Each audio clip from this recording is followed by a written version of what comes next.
Et puis, dans le cadre de la recherche d'une bonne qualité de formation scientifique des enseignants-chercheurs, un conseil des ministres du CAMES, entendez par là, Conseil africain et malgache pour l'enseignement supérieur, s'est tenu hier à Libreville.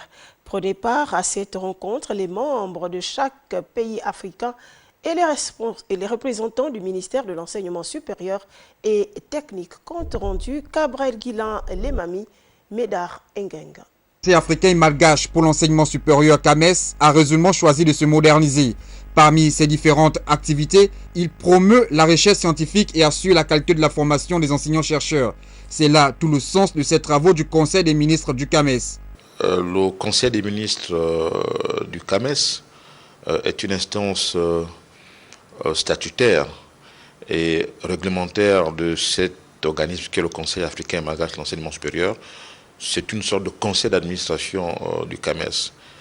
C'est là que se prennent un ensemble de décisions qui vont dans le sens d'une meilleure gestion de nos institutions de recherche et d'enseignement supérieur.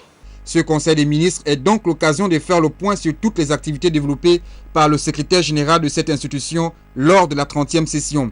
Laquelle session a permis l'adoption du plan stratégique du CAMES.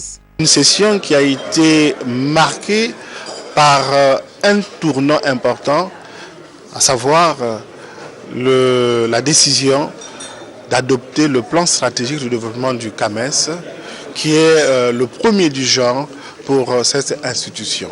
Et il y a eu aussi une autre décision, celle d'organiser une table ronde de partenaires techniques et financiers dédiés à cette perspective, à ce plan stratégique de développement du CAMES.